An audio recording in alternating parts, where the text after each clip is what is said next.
Le docteur Carlson, qui est bien connu ici, faisait remarquer il y a déjà plusieurs années de cela que le mot tolérance a été redéfini. On emploie souvent, on entend cette expression, il faut être tolérant. La tolérance, c'était tu es d'une opinion différente de la mienne, je suis d'une opinion différente de la tienne, nous ne sommes pas d'accord, et c'est pas grave. En fait, je vais me battre pour que tu aies le droit d'avoir une opinion différente. Parce que nous avons le droit d'avoir une opinion différente. C'était ça la tolérance. Aujourd'hui, la tolérance, c'est quelque chose de totalement différent. La tolérance, elle est là dans notre monde occidental et elle veut, premièrement, sous-entendre que tout le monde a peut-être une opinion différente, mais tout le monde doit être d'accord avec la personne en face. Et puis, si tu n'es pas d'accord avec moi, tu es un nazi ou bien tu es un communiste. Et les deux sont des insultes, au cas où vous n'êtes pas au courant. Si tu n'es pas d'accord avec ma manière de penser et la manière dont je me définis, tu es intolérant et je ne vais pas te tolérer. C'est ça la nouvelle tolérance. Et le problème donc avec ces notions-là, c'est que de plus en plus donc se forment des tribus. Des personnes ou des groupes se retrouvent ensemble et estiment que leur opinion doit être entendue, doit être approuvée, et ceux qui ne font pas partie du groupe et qui sont d'une opinion opposée sont des adversaires et des gens qui doivent être combattus ou réduits au silence. C'est ça la tolérance maintenant. Et donc on nous parle beaucoup d'inclusion. Et puis si on est inclusif, chose qu'on oublie, c'est que, hélas, on est très exclusif. Et c'est ça qu'on va voir ce matin. On va voir le ministère de Jésus. Exclusion de Jésus. Ce n'est pas que Jésus exclut les gens, c'est que les gens excluent Jésus. Alors que lui, Jésus, est venu pour nous faire entrer dans sa famille. C'est ce qu'on va voir ce matin. Au programme, donc, 4 éléments, on va faire une courte introduction, on va avoir 2 grands points. Une mauvaise perspective de Jésus, eh bien, c'est ce qui va l'exclure de nos vies. Quand on ne sait pas vraiment qui est Jésus, eh bien, on va le repousser. Par contre, Jésus, lui, il va nous inclure dans sa famille en venant nous chercher par la mission, et puis nous-mêmes, nous allons y entrer par la repentance. Et puis, on va faire quelques applications ce matin. Mon introduction est simple. La structure du texte, elle est un peu particulière. Elle est composée donc de 2 parallèles. C'est les 2 mauvaises perspectives de Jésus. Et puis, un sandwich, parce que vous savez que j'aime manger. Notre première partie, donc, c'est la mauvaise perception de Jésus. On va voir qu'elle est liée un peu à sa famille, ou en tout cas au lieu où il a grandi.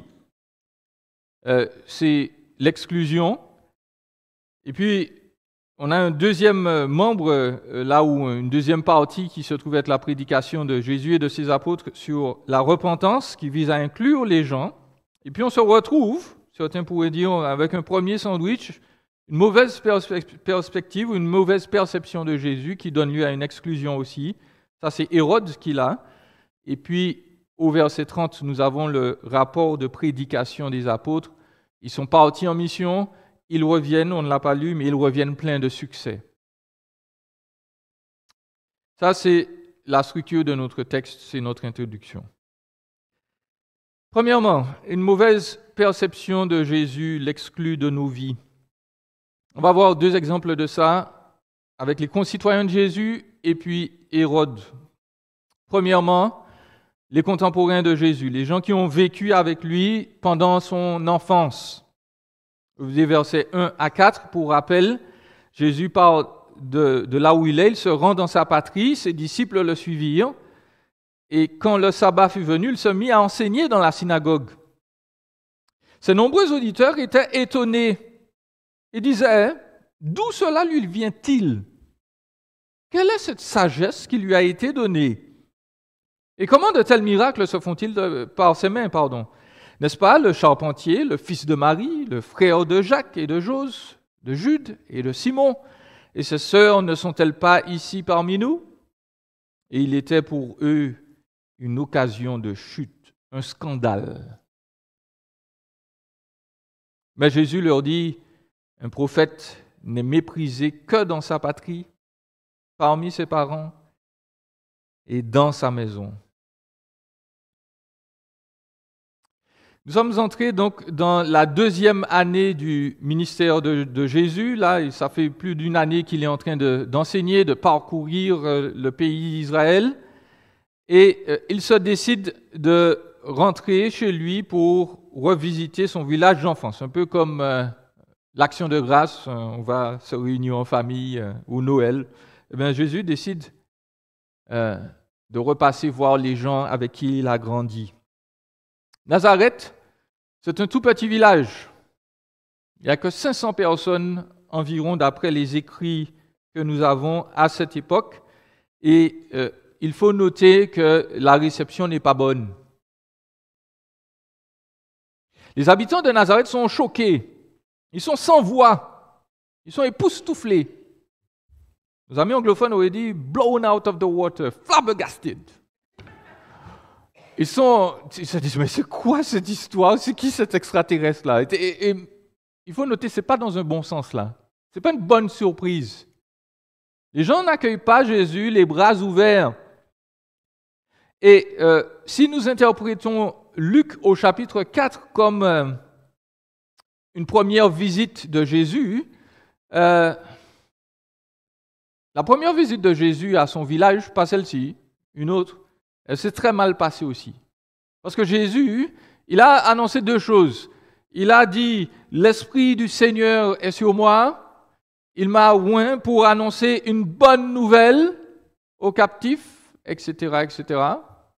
Et les gens se sont dit, waouh, particulier, etc. Et puis Jésus s'est mis à dire, vous savez, les gens d'Israël étaient tellement mauvais et indignes que si Dieu voulait guérir quelqu'un ou bien aider quelqu'un, eh bien, du temps d'Élie, il a été envoyé vers une pauvre veuve à Sarepta, et puis du temps de Naaman, le seul lépreux qui a été guéri en Israël, c'est Naaman, du temps d'Élisée. Et l'Écriture nous dit que quand les gens de Nazareth ont entendu cette nouvelle, la première chose qu'ils ont eu envie de faire, c'est de tuer Jésus. Et vous notez le courage du Seigneur, il revient. Round number 2. Il y a plusieurs problèmes avec ce que Jésus dit. Ils ne sont pas impressionnés. Jésus les trouble. Jésus, c'est un scandale. Le verbe là fait allusion à ce verset, cet écho qui va être cité plus tard dans les évangiles. Vous vous rappelez, les bâtisseurs ont rejeté la pierre d'angle. La pierre d'angle qui a été rejetée, une pierre rejetée, on appelait cela un scandalon en grec, un scandale. Et Jésus a été rejeté et c'était une occasion de chute pour plusieurs raisons. Jésus, vous l'avez là, c'est premièrement ce gars-là. Ça ne ressort pas dans nos expressions en français, mais quand les concitoyens de Jésus disent « D'où cela lui vient-il » ce n'est pas simplement le pronom là, « il » qu'on a utilisé. Hein. C'est une expression qui veut dire un certain homme, ce gars, cet individu, ce type. Ils ne reçoivent pas Jésus en disant « Mais bienvenue mon ami, on est très content de te voir ». Non, ils disent « Mais c'est qui ce gars-là » Comment ça se fait qu'il soit capable de faire tout ce qu'il fait là? C'est une expression méprisante. Et bien ensuite, on nous précise que Jésus, c'est le fils du charpentier. Et c'est problématique parce que le charpentier, c'est un charpentier, c'est un bâtisseur. C'est quelqu'un qui travaille le bois ou le métal ou les pierres. Et effectivement, Jésus faisait le même métier que son père, nous en sommes sûrs. À cette époque, c'est ça qui se faisait. Mais il faut noter que ce métier-là, il n'est pas prestigieux. Jésus n'a pas de diplôme officiel de rabbin. Il n'a pas fait d'école théologique. Et pourtant, il enseigne. Et donc c'est problématique parce que tout le monde se rappelle de lui comme le fils du charpentier. Mais là, il enseigne des choses dans la Bible, à nouveau, parce qu'il l'a déjà fait avant. On se dit, mais il y a un problème. Et puis, pire encore, on nous précise que Jésus, c'est le fils de Marie. Le fils de Marie, ce qui est vrai. Mais l'expression est extrêmement impolie. Pourquoi? Parce qu'à cette époque, on n'appelait jamais les gens du nom ou du prénom de leur mère. Je suis désolé, mesdames. Machisme oblige. À cette époque, si on devait appeler quelqu'un, on le disait toujours qu'il était le fils de son père.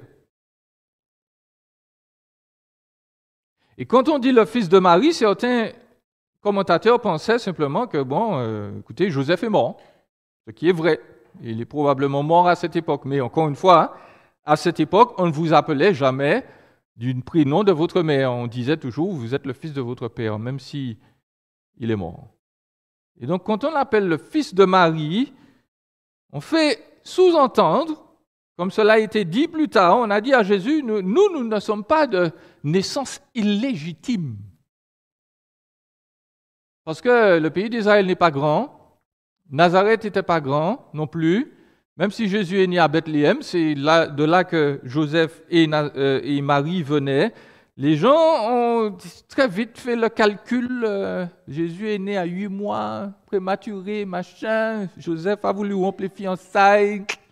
Ah, il y a un petit truc louche là.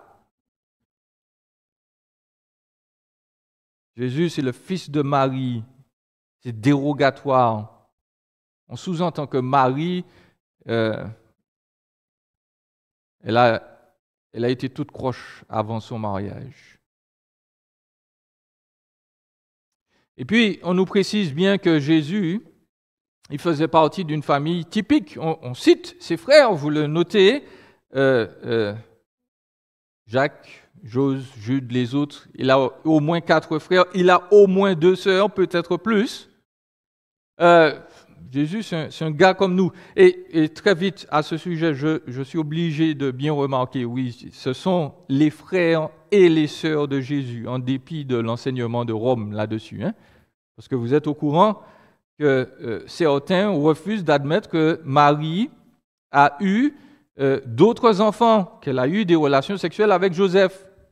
Parce qu'on nous déclare qu'elle est premièrement conçue sainte, immaculée conception, et puis qu'elle est perpétuellement vierge.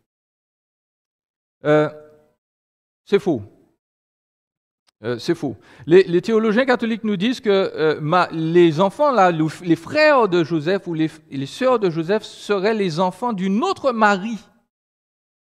Dans Matthieu, au chapitre 28, verset 1, on cite une Marie qui serait la parente de Marie, la mère de Jésus. Le catéchisme catholique, paragraphe 500, nous dit que les frères qui sont cités là, ce n'est pas les enfants de Marie, c'est les enfants d'une autre Marie. Les théologiens catholiques nous disent que le terme frère peut désigner une catégorie plus large qu'une fratrie stricte, c'est-à-dire qu'on peut utiliser frère dans le sens de cousin, concitoyens, ce sont les frères de Jésus, même cousins, voilà, dans un sens large. C'est faux. C'est faux pour plusieurs raisons. Premièrement, parce que le texte le dit, et on le rappelle, un texte sans contexte, c'est un prétexte pour tordre le texte. Lorsque vous avez frère dans un texte, vous êtes obligé de regarder dans le contexte, et là, on n'est pas en train de parler de concitoyens de Jésus, on est en train de parler de Jésus, de sa mère.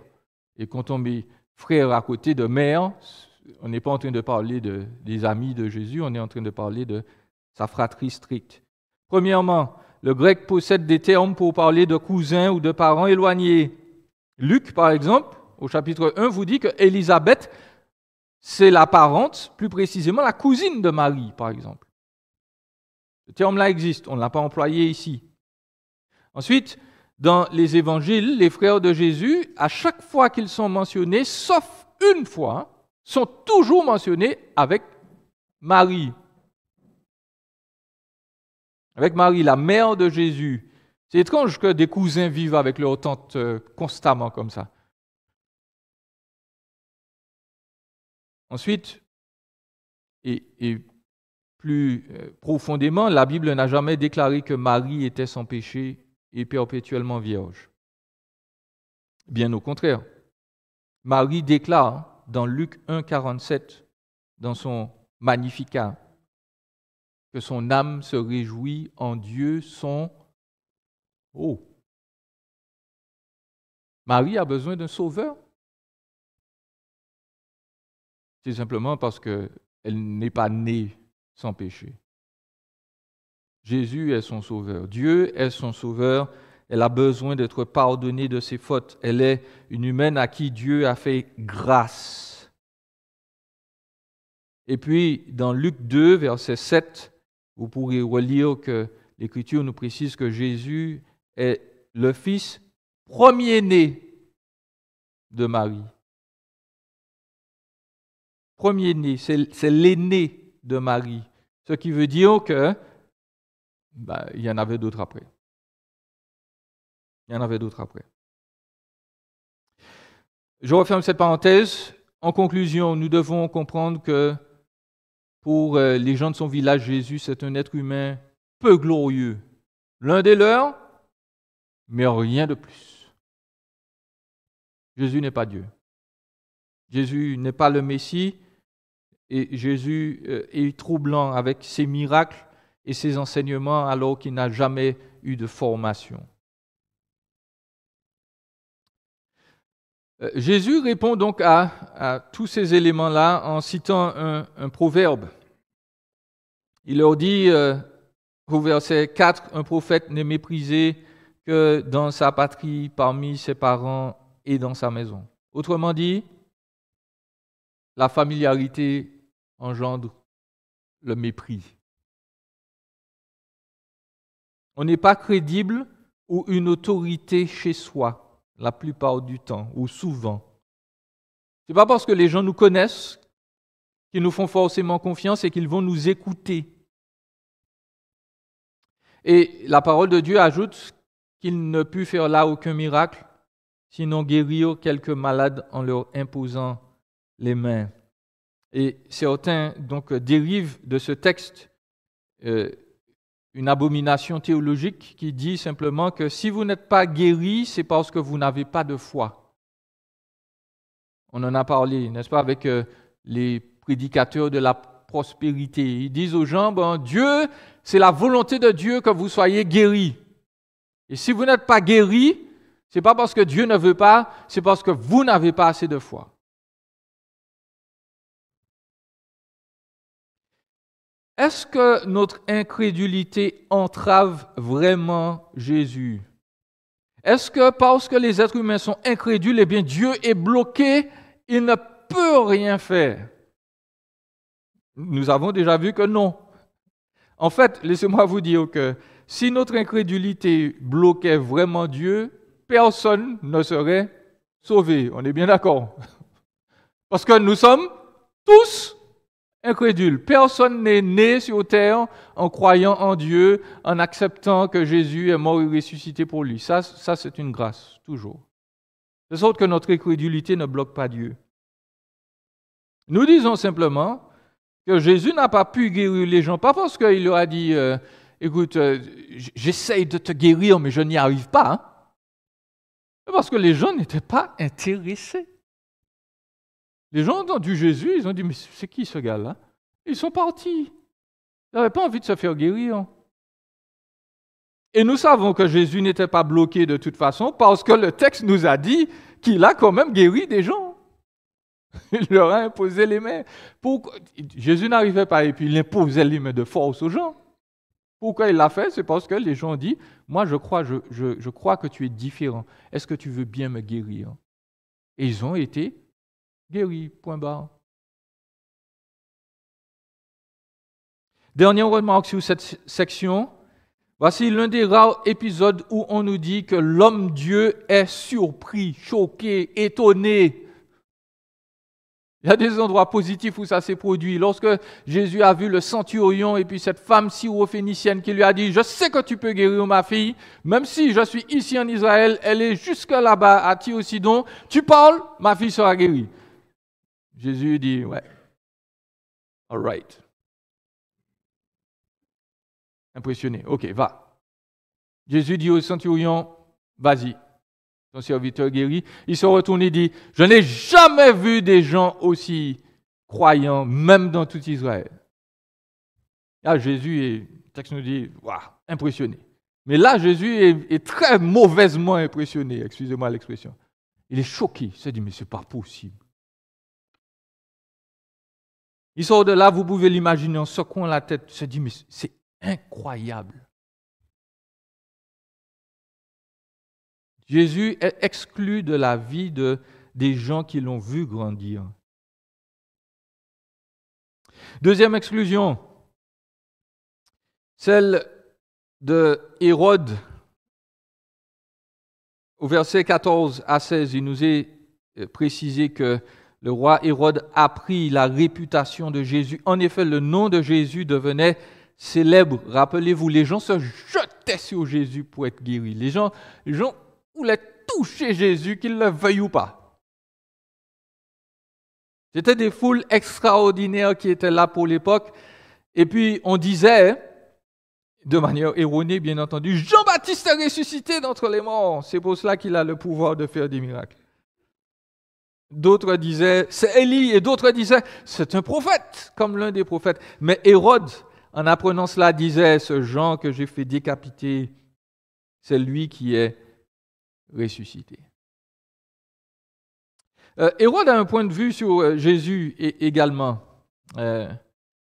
Hérode, c'est le fils de l'autre Hérode qui a voulu tuer Jésus dans son enfance. Vous rappelez les rois mages qui sont venus voir Jésus. Et donc cet Hérode-là, c'est le père, c'est Hérode le Grand, c'est le père de ce Hérode dont on nous parle là dans notre texte d'aujourd'hui.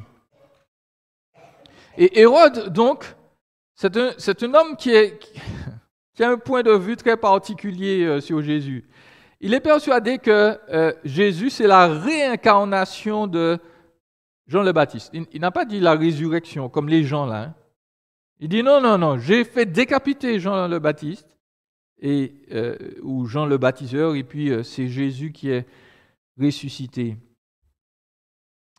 C'est Jean qui est réincarné, en Jésus. C'est Marc qui nous donne le plus de détails sur les circonstances de l'exécution de Jean. Je ne vais pas survoler cela de manière approfondie, mais voilà, Hérode, le tétrarque, il a fait emprisonner Jean parce qu'il était déjà marié donc à une princesse, la fille d'un roi, et en allant visiter son frère, Philippe, l'histoire nous dit qu'il a vu donc Hérodiade, la femme de Philippe, qui était beaucoup plus jeune et qui était incidemment sa nièce. Philippe et Hérodiade étaient cousins. Et il a vu sa nièce, il l'a trouvée belle, il l'a séduite et il est reparti avec elle. Et les deux ont divorcé et ils ont voulu se remarier. La chose, bien entendu, n'est pas bien passée auprès du père de la première femme d'Hérode, le roi Arétas, qui a voulu arrêter tout ça, excusez-moi du jeu de mots, Comme sa fille a été renvoyée comme une paire de chaussettes sales, il est venu faire la guerre à Hérode, qui s'en est sorti seulement parce que les Romains l'ont aidé d'ailleurs. Donc non seulement il a brisé le mariage de son frère, il a provoqué une guerre, mais je le rappelle, ce mariage, il est triplement malsain, il est adultérin, il est politiquement incorrect et il est incestueux. Et Jean a eu vent de cette affaire-là. Et Jean, dans ses prédications, à chaque fois se permettait de faire un petit crochet pour dire oui, mais Hérode n'avait pas le droit d'épouser Hérodiade. Il voulait parler de justice, de repentance, et il aurait inclus, en passant, Hérode doit se repentir parce qu'il a épousé Hérodiade. C'est pas que Jean a mentionné ça une fois, c'est qu'à chaque fois, il se permettait de... Allez, un petit dig sur Hérode là. Allez, zou, tu n'as pas le droit de prendre cette femme-là, mon ami. Et non seulement Hérode n'a pas aimé la chose, lui, il devait s'en moquer largement, mais Hérodiade, l'histoire nous dit que Hérodiade détestait Jean.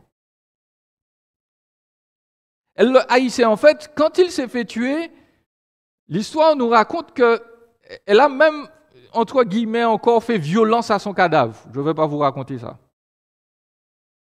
Mais elle le détestait.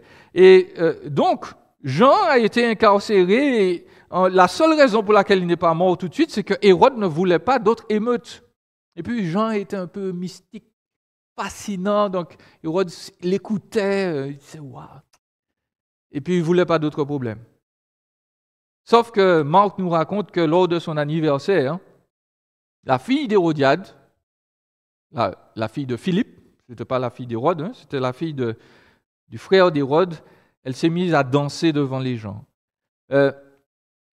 À cette époque, une jeune fille, elle était visiblement adolescente, ne dansait jamais devant des hommes. Et déjà, donc, il y a sa présence dans ce genre de fête qui était réputée. Les fêtes d'Hérode étaient réputées pour être des orgies et des débauches. Et la jeune fille était là et on nous dit qu'elle a dansé. La Bible est très pudique. Nous doutons qu'elle ait dansé avec tous ses vêtements. C'est ça la problématique. Et Hérode séduit, lui promet tout ce qu'elle veut, jusqu'à la moitié de son royaume. Ça, c'est l'alcool qui parle, ainsi que la convoitise. J'en suis sûr. Aucun gars censé ne ferait ça. Mais bref, il est pris par ses bas instincts et par l'alcool. Et la jeune fille, elle aurait pu demander des bijoux, elle aurait pu demander justement une ville, un château quelque part. Elle va voir sa maman et sa maman, elle est aux anges. Elle dit, dis-lui de me donner la tête de Jean le Baptiste. Et la jeune fille est toute contente. Elle ajoute, sur un plateau, s'il te plaît. Et Hérode a fait des serments devant ses invités, il ne veut pas perdre la face. Et Jean perd la vie à cause d'un spectacle de débauche et d'un homme ivre.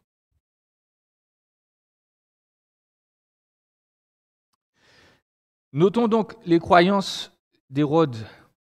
Hérode pense que les âmes parties dans l'au-delà peuvent se réincarner. La réincarnation donc, de l'époque n'était pas tout à fait la conception bouddhiste ou hindoue de notre époque, quoiqu'elle était très proche. Les Grecs pensaient que la réincarnation, les Grecs Pythagore, Platon, pour ne citer qu'eux, pensaient que la réincarnation était une purification progressive de l'âme pendant chaque vie pour arriver à se débarrasser du corps. Et puisque Hérode, ce n'est pas un roi vraiment juif, c'est quelqu'un qui aime bien mélanger les choses, il sait Rome de toute façon, il avait visiblement cette croyance, il pensait que Jean le baptiseur était revenu. Vous l'avez là sous les yeux, la Bible n'enseigne pas la réincarnation. Il y a des gens qui sont revenus à la vie effectivement à cause de prophètes ou à cause de Jésus, Mais il faut noter qu'ils n'ont pas été réincarnés dans un autre corps. Ils sont revenus dans le même et noter qu'ils sont remords.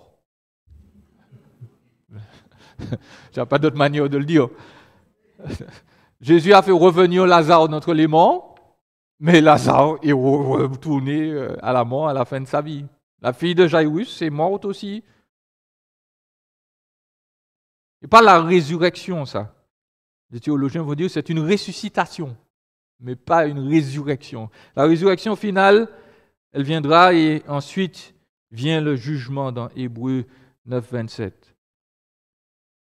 Les âmes ne sont pas réincarnées, chers amis. On n'a qu'une seule chance.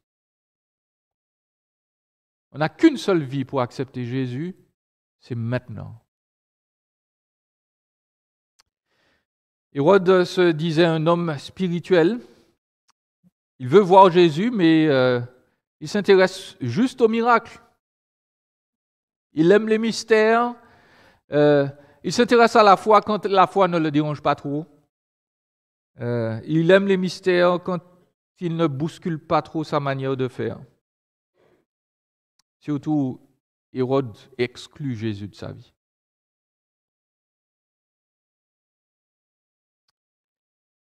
Voilà pour notre premier point. Notre deuxième point, Jésus, par la mission et la repentance, nous inclut dans sa famille. Il nous a dit qu'il parcourt les villages d'alentour en enseignant, il appela les 12, il se mit à les envoyer 2 par 2. Nous avons donc 2 mauvaises perspectives sur Jésus, 2 manières de faire, de voir qui ne sont pas bonnes. Et puis, entre ces 2 perspectives-là dans notre texte, vous notez que Jésus, lui, Jésus ne s'est pas lamenté. Jésus n'a pas dit « Oh, personne ne m'aime. Les gens de mon village sont durs, les politiciens ne m'aiment pas. » Jésus, il est repoussé hors de Nazareth. Qu'est-ce qu'il va faire? Eh bien, il repart pour un tour en mission. Et bon, vous ne m'aimez pas, il y en aura d'autres qui vont m'aimer, c'est pas grave. On continue. On continue. On ne se laisse pas abattre par le rejet des autres. On annonce l'évangile. Il s'embarque pour une autre campagne d'évangélisation personnelle, et puis il sait très bien qu'il doit bientôt partir, et devant l'incrédulité de ses contemporains, eh bien, Jésus, qu'est-ce qu'il fait? Il se démultiplie. Il prend les 12, il les a formés pendant 2 ans maintenant, et ils partent en mission. Il leur dit, vous allez vous assurer que l'impact est plus grand, l'impact du message que vous avez apporté. Et il les envoie en mission. Ils sont 12, comme les 12 tribus d'Israël. Ils sont à l'image de la nouvelle humanité en Jésus, du nouveau peuple de Dieu. Ils partent 2 à 2 pour se soutenir. Et puis, parce que l'Écriture nous dit qu'il faut, pour que toute affaire soit confirmée, au moins 2 témoins. Donc, Jésus leur dit à Israël, écoutez, je vous envoie à chaque fois 6 équipes de 2 personnes qui vont attester de la vérité du message de la repentance, de la vérité de ma messianité. Ils sont partis en court terme, ou à court terme, ce n'était pas un long séjour à l'étranger, ils sont dans les villages avoisinants parce qu'ils sont en formation. Et cette formation consiste à apprendre la dépendance auprès de Dieu. Jésus ne leur permet pas d'avoir de l'équipement, si ce n'est les vêtements qu'ils ont sur le dos. Parce que c'est lui qui va pourvoir aux nécessités de la mission. Les disciples partent avec leurs sandales et leurs bâtons. Et ça, c'est un écho de l'exode d'Israël. Si vous relisez le texte, le peuple d'Israël devait se tenir prêt avec son bâton et ses sandales. Il fallait être prêt lorsque Dieu allait exercer son dernier jugement, à partir, à être délivré, à être sauvé. Et les apôtres partent avec cette idée-là en tête. Ils accomplissent l'exode. Ils parlent de délivrance spirituelle du peuple de Dieu malgré les menaces du Pharaon, de l'adversaire. Et puis, on peut noter que toute l'histoire de la mort de Jean et puis préfigure celle de Jésus qui viendra bientôt. Et cet exode-là des disciples, c'est un exode victorieux. Ils vont gagner, ils ont gagné. Lorsqu'ils reviennent au verset 30, l'Écriture nous dit qu'ils sont pleins de succès. C'est là qu'ils disent à Jésus, les démons même nous sont soumis en ton nom. Quel est leur message aux apôtres? Eh bien, c'est le message de la repentance. Leur prédication rappelle que le plus grand besoin de l'humanité reste de reconnaître ses torts envers son Créateur, plus que la faim, plus que la soif, plus que l'amour. On peut être aimé, on peut avoir tous nos besoins physiques satisfaits. Si nous ne sommes pas pardonnés par Dieu, notre vie, hélas, va s'achever dans l'ignominie, dans la honte et dans la souffrance éternelle. Notre plus grand besoin aujourd'hui, ce n'est pas d'avoir des choses, ce n'est pas seulement d'être en relation avec nos contemporains, c'est d'être en relation avec Dieu. Leur message, donc, c'est la repentance. La repentance implique le regret ou la tristesse accompagnée d'un vrai changement de cœur envers Dieu. Le mot repentance, ce n'est pas le mot regret dans l'Écriture. Il y a un mot pour regret. C'est différent du mot repentance. Ce n'est pas simplement le remords ou la reconnaissance d'avoir mal fait, mais la repentance, c'est un changement d'esprit, de mentalité, de vie.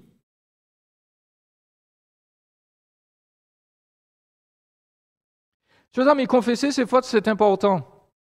Il faut le faire. Mais j'espère que vous savez que, je crois que c'est Jonathan Edwards qui le disait, nous devrions nous repentir de nos repentances. Parce qu'elles ne sont pas complètes. Le psaume 19, verset 13 nous dit, « Pardonne-nous les fautes que nous ignorons. » Parce que souvent on nous dit ça, écris sur une feuille les fautes que tu as faites et dont tu te souviens. Parce qu'il y a beaucoup de fautes que nous avons commises et nous n'étions même pas au courant que c'était des fautes, pas vrai? Lorsque nous étions sans Christ dans le monde en train de faire tout ce que nous voulions, un jour quelqu'un nous a dit, mais tu sais, Jésus n'aime pas ça. Et certains vont nous dire, ça c'est un péché? Si. Nos repentances ne sont pas complètes, chers amis.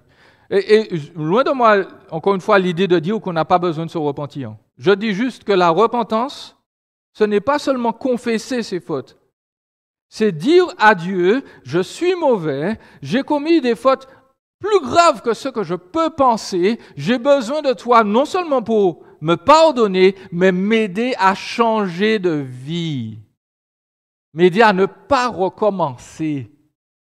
Là, on se repent.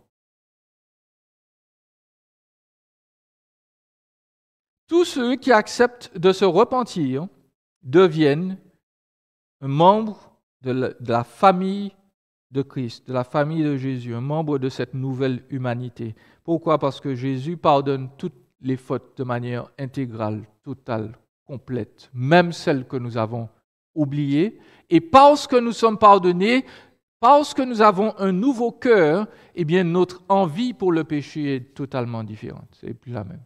On n'en veut plus du péché. On déteste ça. Pas parce qu'on s'est fait prendre, mais parce qu'on veut faire plaisir à Jésus.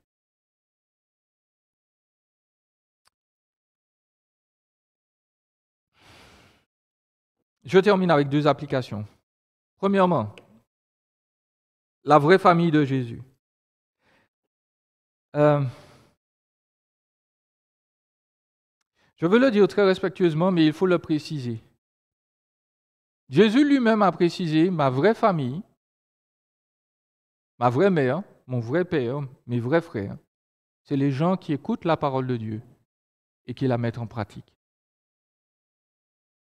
Et nous aimons tous nos familles génétiques, nos familles de chair. Mais bibliquement, nous sommes obligés de nous rappeler que notre famille génétique n'est pas forcément celle qui est véritablement la nôtre.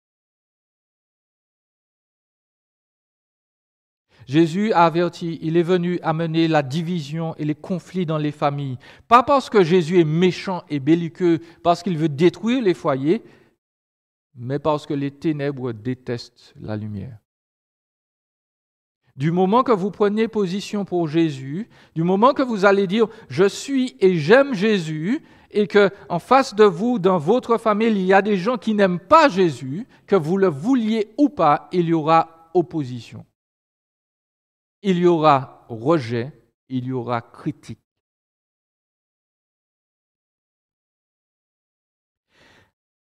Et certains d'entre nous, parfois, se culpabilisent parce qu'ils se disent « je n'ai pas été toujours un bon témoignage, je n'ai pas toujours fait ce qu'il faut dans ma famille », et c'est sans doute vrai. Mais laissez-moi vous dire que Jésus était absolument parfait et aucun de ses frères ne croyait en lui. Il a tout fait bien, toujours dit ce qui était bon. Ses frères n'ont pas été convaincus. Alors, ce n'est pas nous qui allons faire une meilleure job, pas vrai? Si nous appartenons à Christ, nous sommes peut-être le seul membre de la famille qui soit dans ce cas-là et que les autres ne nous aiment pas, eh bien, vous êtes en bonne compagnie. Jésus est exactement comme ça. La seule qui était à peu près de son côté, c'était Marie. Mais lorsque ses frères ont dit à leur maman, Jésus est complètement, il est ma boule là, il faut faire quelque chose avec lui, mais elle est venue, hein? Elle n'a pas empêché à ses frères, elle n'a pas dit, mais non, c'est lui le Messie, c'est le Fils de Dieu. Elle est venue chercher Jésus. Si vous êtes rejeté par votre famille à cause de Jésus, je le dis très respectueusement, très douloureusement, mais c'est bien. C'est bien. Je voudrais rajouter que nous avons une vraie famille qui s'appelle l'Église. La vraie famille, la seule famille qui va durer éternellement, c'est l'Église. Ce n'est pas les moulins, ce n'est pas les... personne d'autre. Dans le ciel, on ne va pas s'appeler papa, maman, non, on va s'appeler par nos prénoms. On sera tous frères et sœurs. C'est notre nouvelle identité en Christ. Et donc, unis, guidés par l'Esprit qui nous scelle, qui nous aide à aimer Dieu, nous allons pouvoir intégrer cette famille-là. Et laissez-moi vous préciser que oui, cette famille-là, c'est une famille de gens repentants qui sont en progrès. L'Église, ce n'est pas une famille où tout va bien, où tout le monde s'aime, il n'y a aucun problème. Non, c'est faux. Rappelons, l'Église, c'est un hôpital pour les saints. Oui, il y a des problèmes dans la famille de Jésus, mais elle y travaille. Elle travaille dessus. La deuxième chose que je voudrais dire, c'est qu'il faut nous multiplier. Jésus ne s'est pas laissé abattre quand il a été rejeté. Il était choqué, mais bon, il a continué. Il a continué de prêcher. Il a formé les disciples. Et de la même manière, Jésus, lorsque nous serons touchés par le rejet des autres, nous commande. Continue de parler, continue de partager, continue d'annoncer la repentance. Parce que c'est ce dont tes concitoyens ont besoin.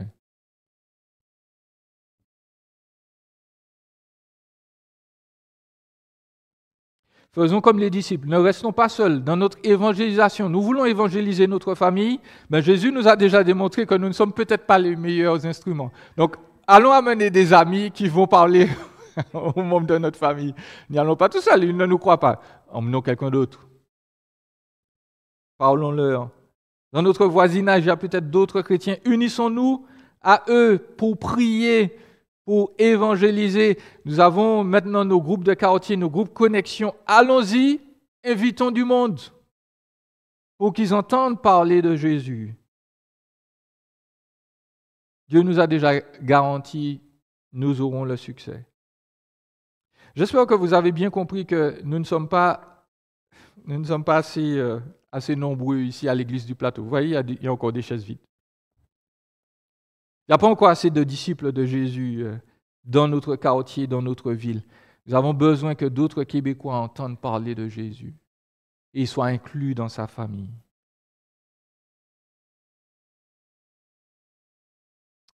Est-ce que nous allons faire l'effort pour y arriver? Est-ce que nous allons faire confiance à Jésus ou bien est-ce que nous allons nous lamenter? L'Écriture nous a déjà montré quoi faire. Que le Seigneur nous encourage et que nous puissions continuer de proclamer la repentance à tous ceux qui en ont besoin.